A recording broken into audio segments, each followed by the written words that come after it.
Assalamualaikum warahmatullahi wabarakatuh. Nama saya Muhammad Bayu Suki Pambudi, NPM 641 dari kelas Teknik Sipil A1. Saya akan menjelaskan tentang pengertian hidrologi dan siklus hidrologi. Hidrologi adalah bagian dari ilmu geografi yang mempelajari pergerakan, distribusi, dan kualitas air di seluruh bumi, termasuk siklus hidrologi dan sumber daya air. Komponen siklus hidrologi. Komponen siklus hidrologi dibagi menjadi 10 macam. Yang pertama, evaporasi, yaitu proses perubahan molekul cair menjadi molekul gas, maka air berubah menjadi uap. Yang kedua, transpirasi, penguapan yang terjadi pada bagian tubuh makhluk hidup, khususnya tumbuhan. Yang ketiga, evapotranspirasi, suatu tahapan penguapan yang mana molekul cair yang menguap ialah seluruh air dan jaringan makhluk hidup. Yang keempat, kondensasi, air yang telah menguap berubah menjadi awan. Yang kelima, adveksi, perpindahan awan dari satu titik ke titik lainnya atau dikatakan awan di langit menyebar. Yang keenam, presipitasi, proses perubahan uap air yang ada di awan berubah menjadi butiran air atau es berwujud peristiwa hujan. Yang ketujuh, runoff atau aliran permukaan. Air hujan yang telah turun akan bergerak mengalir di permukaan secara horizontal. Kedelapan, infiltrasi, air hujan yang telah turun akan meresap ke dalam tanah bergerak secara vertikal. Yang kesembilan, intersepsi, air hujan yang telah turun akan bergerak di bagian pohon dari daun, ranting, batang sampai akar dan masuk ke dalam tanah. Yang kesepuluh, perkolasi, pergerakan air di dalam tanah bergerak secara horizontal. Jenis siklus hidrologi dibagi menjadi 3. Yang pertama, siklus hidrologi pendek.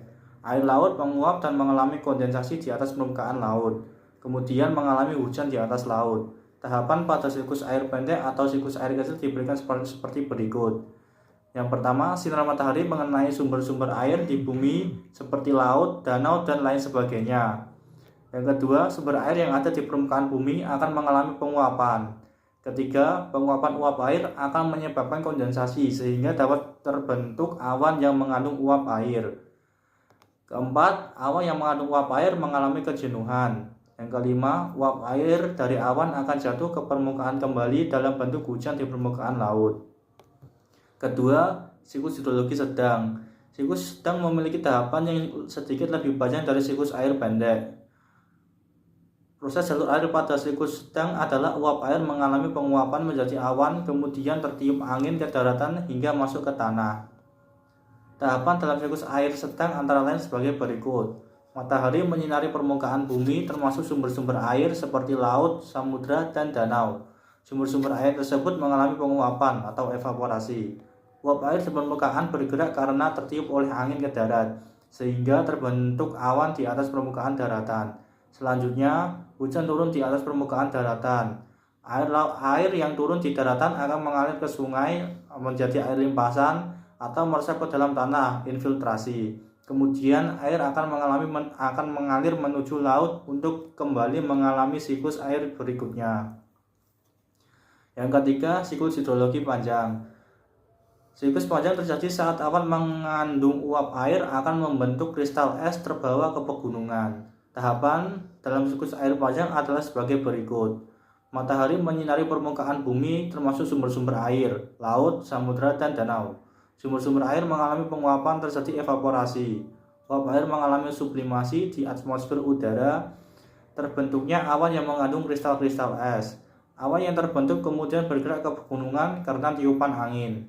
Kemudian terjadilah hujan dalam bentuk kristal es atau salju di pegunungan. Gletser selanjutnya akan mengalir ke sungai kemudian dan kembali lagi ke laut untuk kembali mengalami siklus air berikutnya. Sekian dari saya, kurang lebihnya saya mohon maaf. Assalamualaikum warahmatullahi wabarakatuh.